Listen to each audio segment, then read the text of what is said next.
every story appears ordinary until you see the core side of it. And what you're looking for is the story behind the news. We bring it to you from Lagos, the commercial capital of Nigeria. Giving you all sides and political stories round the clock. Every detail from the start line to the final whistle. CoreTV News, expanding your view.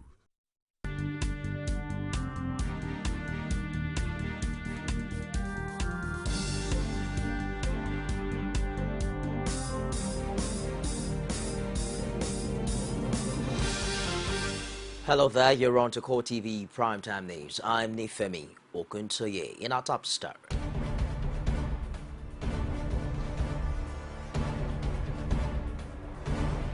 civil society organization criticizes opposition to Mr. President's asset declaration. Inspector General of Police Solomon Arese promises maximum security on highway.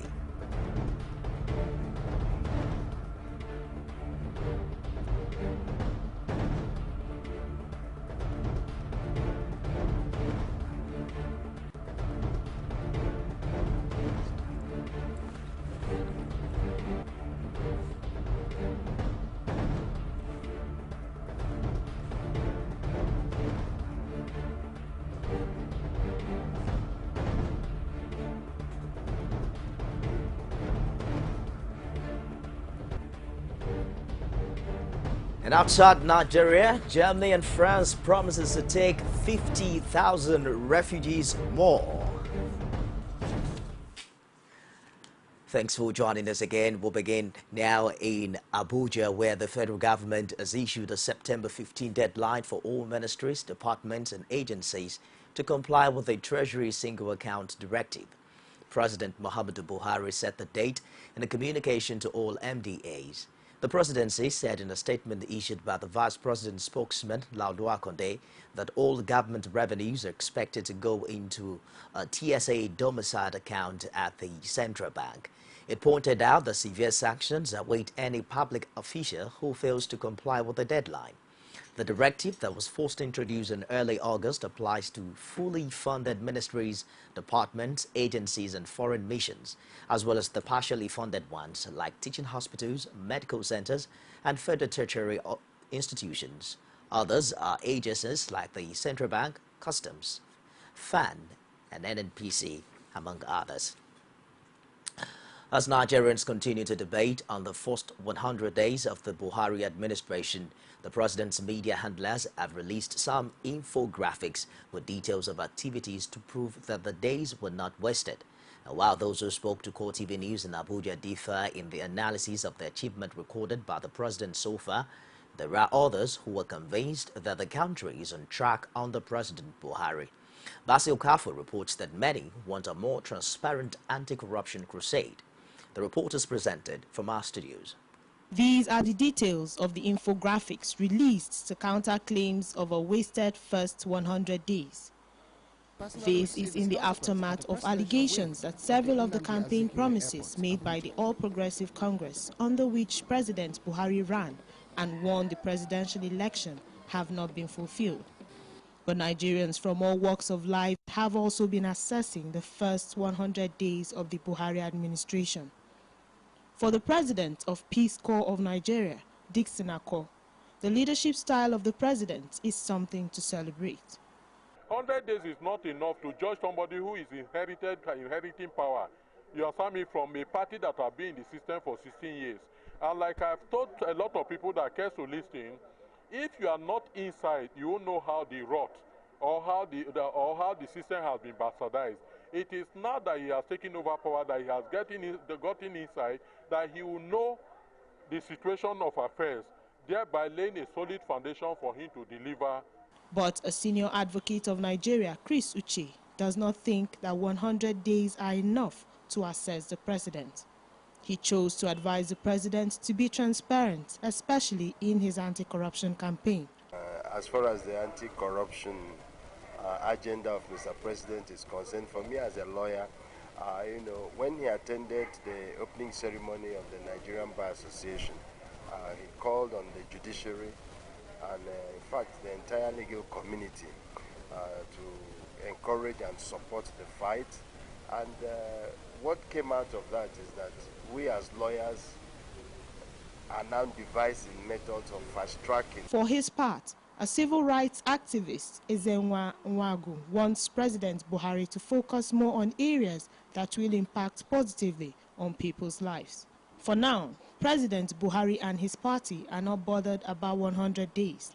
They are more concerned with what they say is clearing the mess left by the previous government, as well as creating the right atmosphere for socio-economic development. A civil rights organization, Partners for Electoral Reforms, is concerned about the uproar over the details of the assets of President Muhammadu Buhari and his deputy Yemi Osinbajo. Its executive director, Ezenwa Nwagu, does not see the need for the criticism trailing the move from some quarters. He told CoreTV News that the president has fulfilled his promise and public declaration and added that what is left now is for the appropriate body to do the verification. We'll bring you details of that story subsequently. Inspector General of Police Solomon Arase has promised maximum security for bus operators and travelers across the country. He made the pledge when Luxurious Bus Owners Association paid him a courtesy visit at the force headquarters, Abuja, on Monday.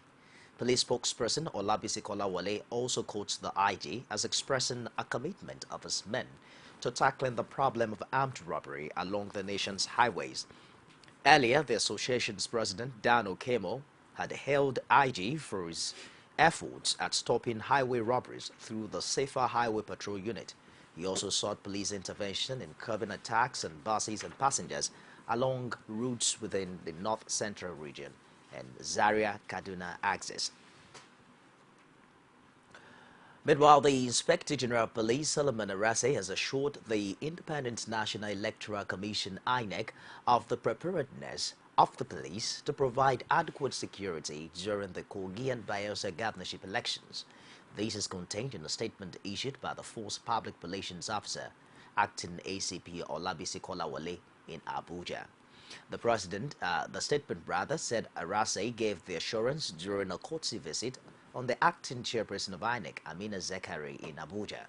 It says the visit was aimed at cementing the existing relationship between the police and the commission in ensuring the actualization of its mandate.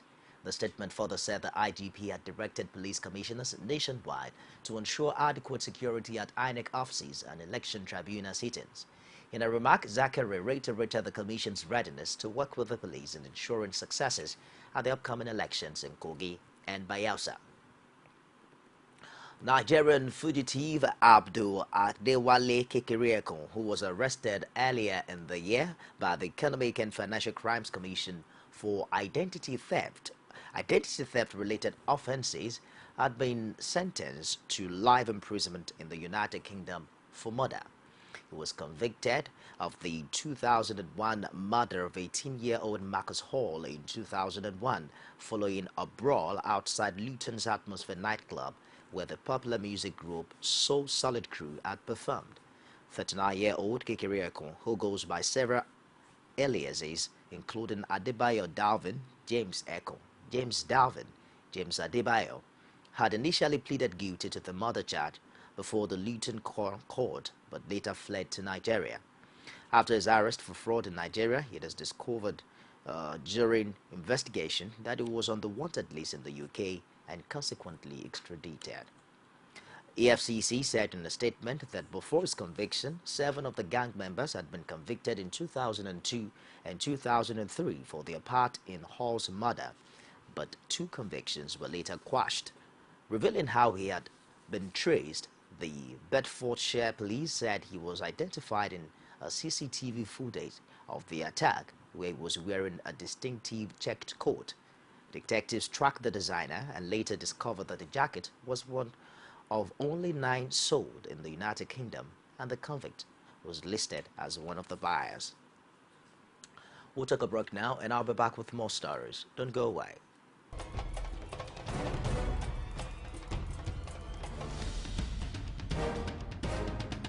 This is what the people are saying. You don't run a big economy with generator. They need to do more in terms of energy and power. Many things to do for this Nigeria about lights, water, and new TT. For Nigerians that are not gullible, we know that good laws have done nothing good for this country. Buhari won the election convincingly.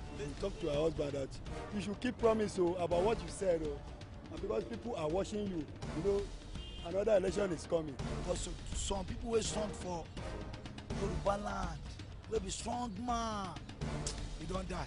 This nation is moving forward. The best is going to take place. The people giving voice to the voiceless. Welcome back. If you just joined us, it's CoreTV Primetime News, a recap of our top stories. Civil rights organization condemns criticism trailing asset declaration by President Muhammadu Buhari and his vice.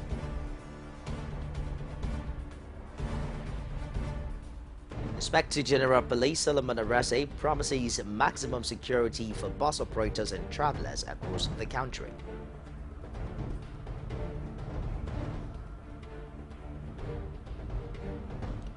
National Emergency Management Agency assures Nigerians of adequate preparation to handle release of water from Cameroon this year.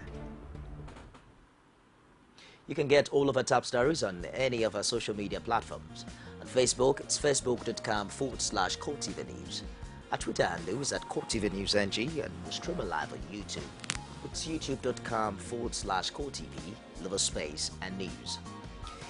The Kaduna State government has discovered 24 billion naira in 400 different accounts operated by the previous government.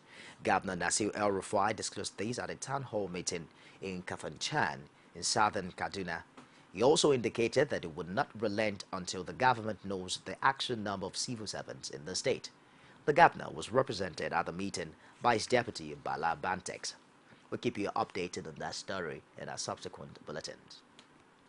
In Plateau State, just like several other states in the country, mixed reactions have trailed the assessment of the All Progressives Congress government in the state under the leadership of Governor Simon Lalong. And now our correspondent sampled opinions of some eminent Plateau citizens in this report. 100 days after the inauguration of a new administration in Plateau State, mixed reactions have trailed the performance of the new governor.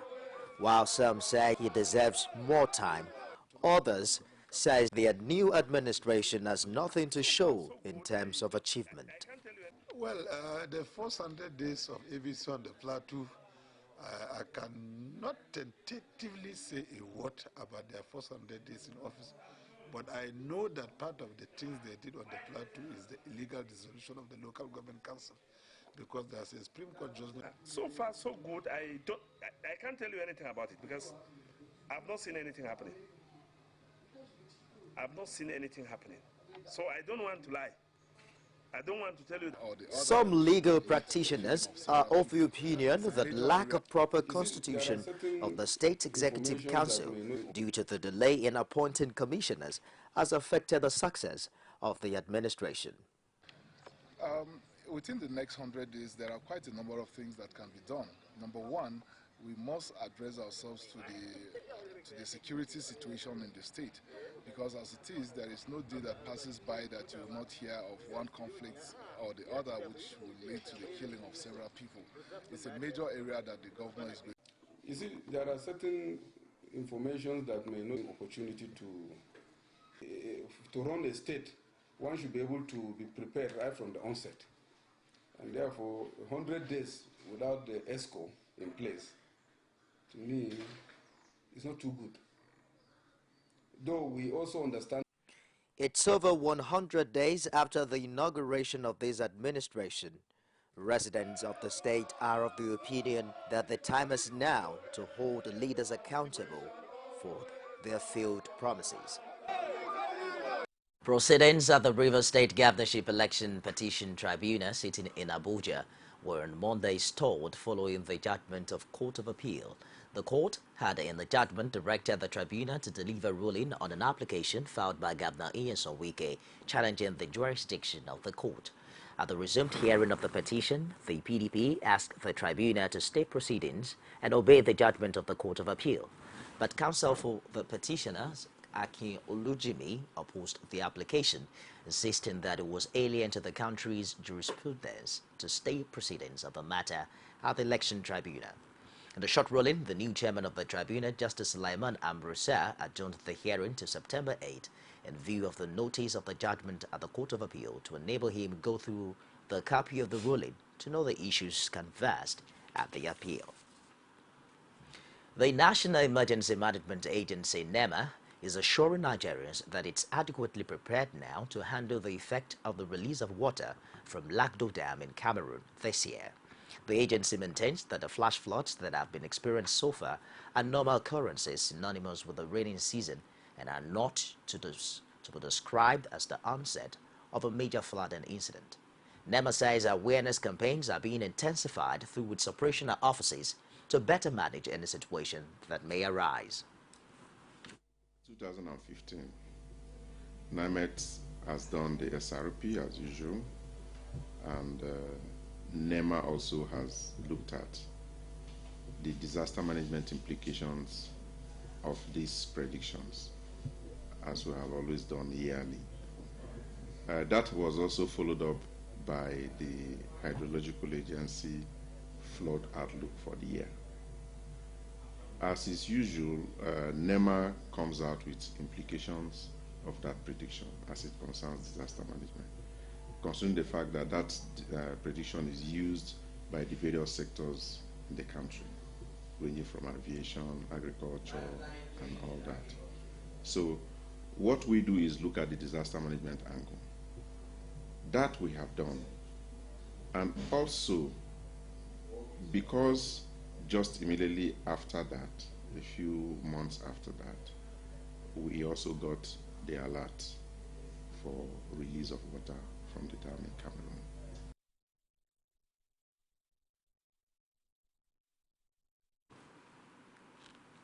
The Kwara State Polytechnic Management has warned all students seeking for admission into the institution to take science courses as their choices, as polytechnics are meant for technology and not management. The Kwara State Polytechnic Rector Masad Elelu gave the submission while reacting to questions from journalists in Ilorin. He added that polytechnic institutions are merely established to improve technology. Rashid has details in this report. Masad Elelu, rector of the Kwara State Polytechnic, advised members of the public to encourage prospective students seeking admission into polytechnics to go for sciences and not management courses. We have been discouraging people from that area. People who want to come to ND, we tell them, look, what are you going to do in marketing, accountancy, and science background? Polytechnic is for science and engineering.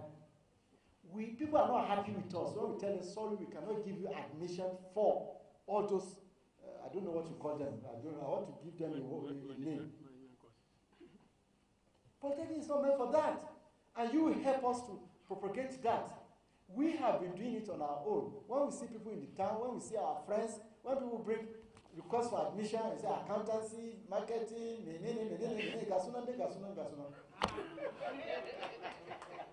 we tell them, look, what is this? How many people say banking and finance? How many banks do you want to have now? I told somebody even this morning.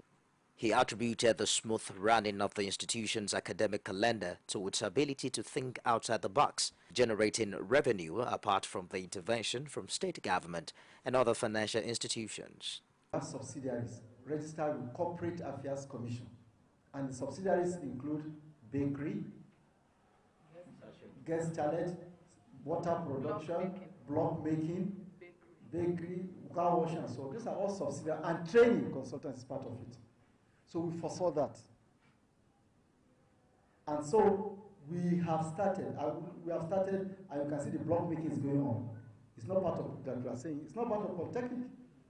It's under limited liability company. The same thing with the water. There was a profit and loss account at the end of each season. So we are now asking the students to take part in some of the things we are doing. Although we are getting funds and so on and so forth, but they are learning how to operate businesses. The Kwara State Polytechnic, however, enjoins all applicants to ensure they are well-oriented about the courses they intend to study before choosing the institution of their choice. Business is next on the news. You can now watch CoreTV News live from anywhere in the world on our website www.coretvnews.com. Click on Live TV on our website and watch us live. And welcome to CoreTV Primetime News. To follow us on Twitter, click on Twitter icon on our website. On Facebook, click on the Facebook and YouTube to see all our previous news production. You can also watch us live on YouTube. Click CoreTV, leave a space, then News. CoreTV News, a 24-hour news station.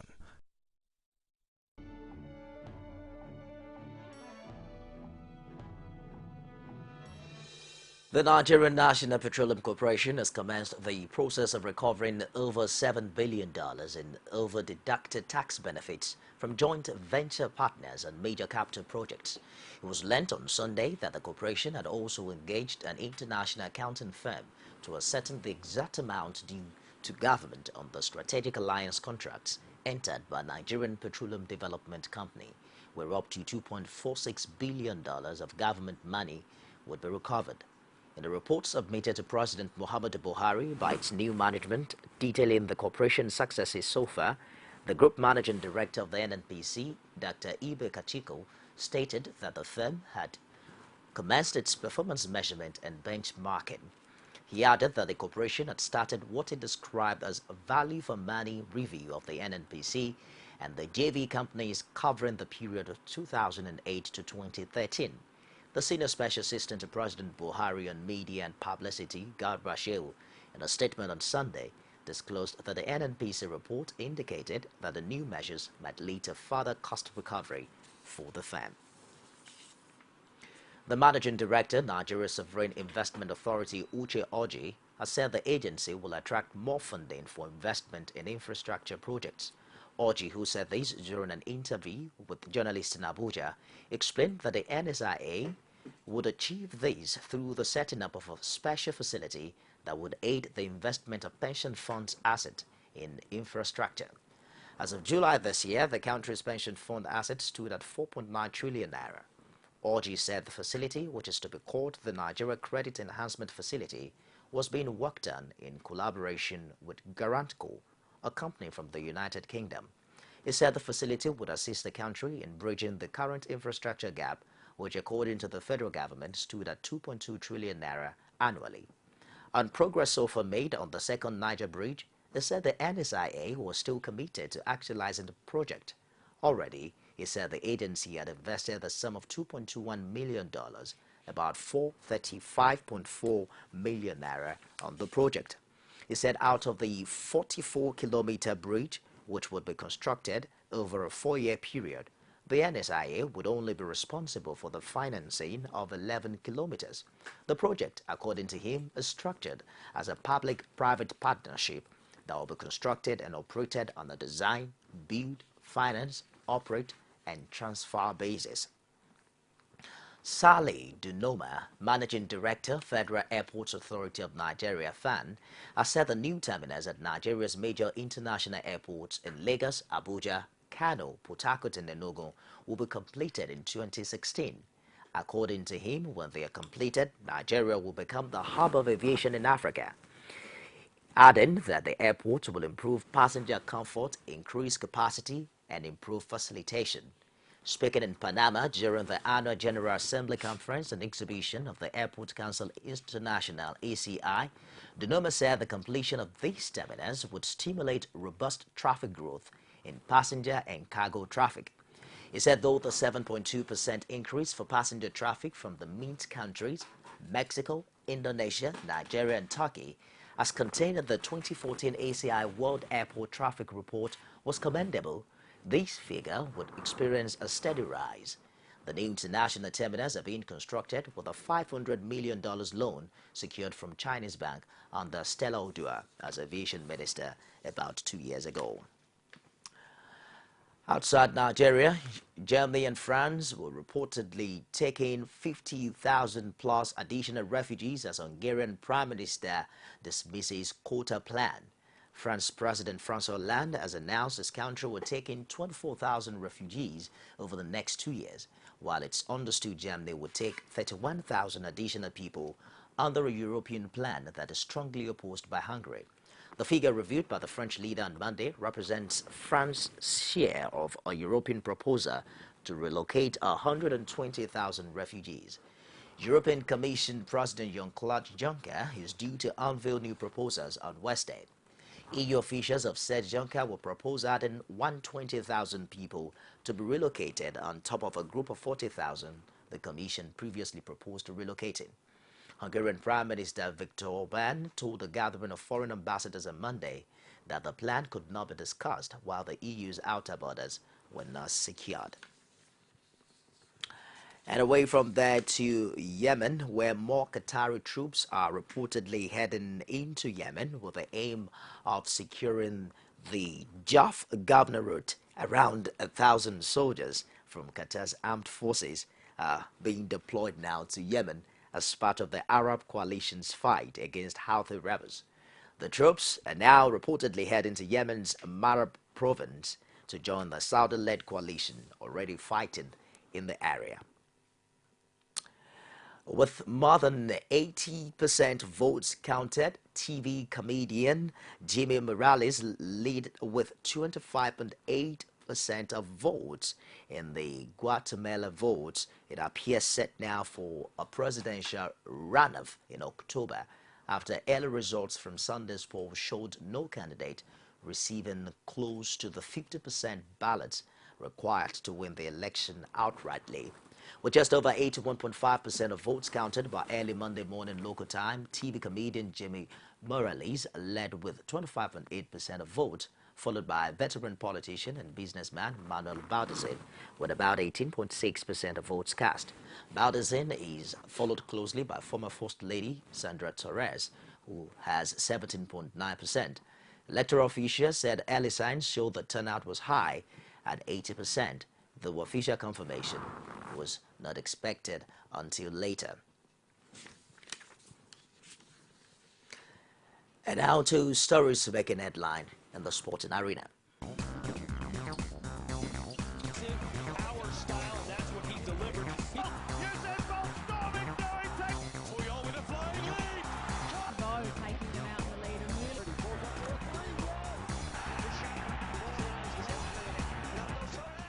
Super Eagles midfielder Obiara Nwankwo says the three-time African champions are not intimidated by the prospect of facing Egypt on match day 3 of 2017 African Nations Cup AFCON qualifiers. The Egyptians are the form side now in Group G, having amassed maximum points from their first 2 games.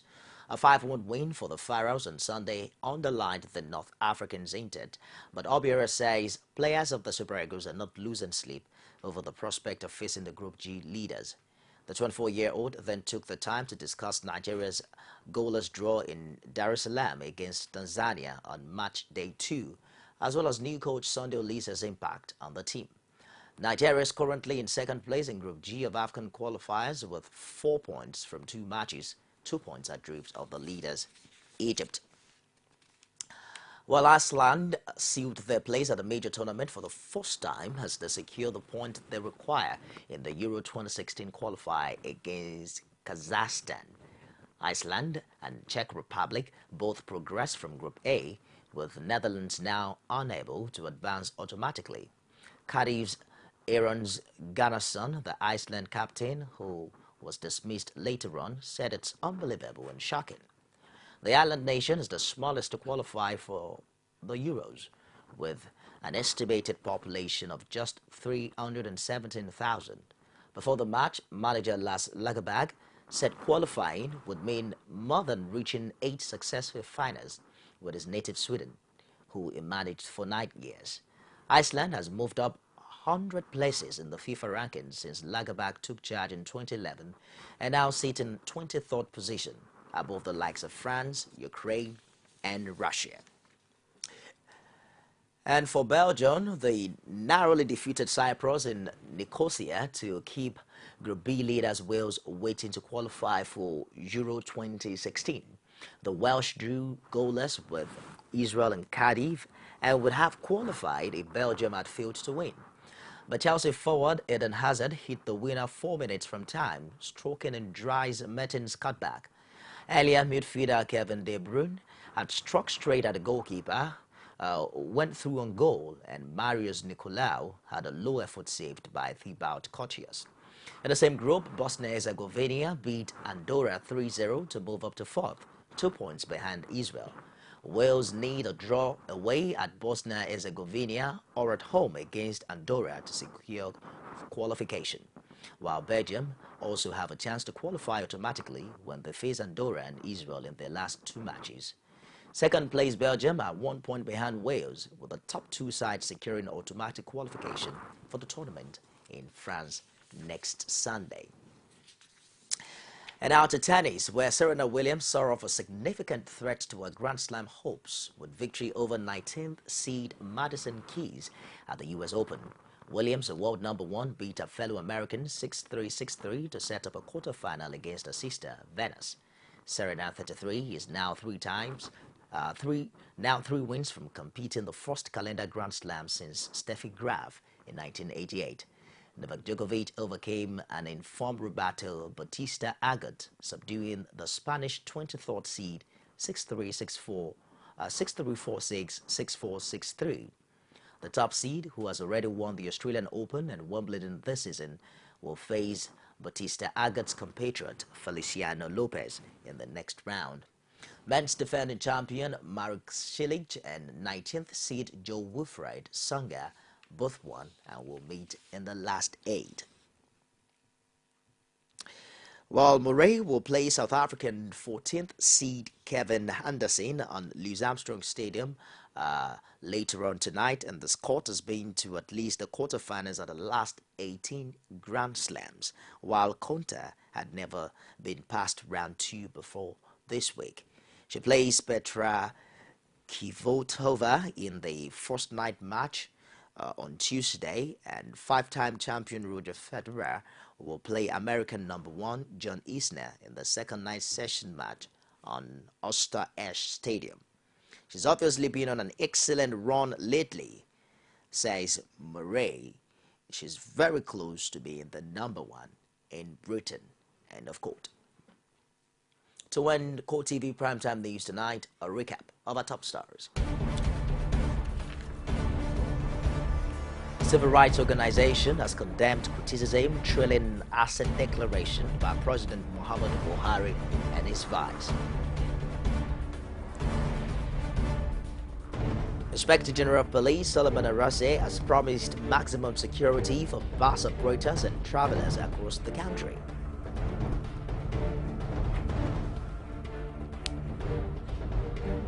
National Emergency Management Agency has assured Nigerians of adequate preparation to handle release of water from Cameroon this year.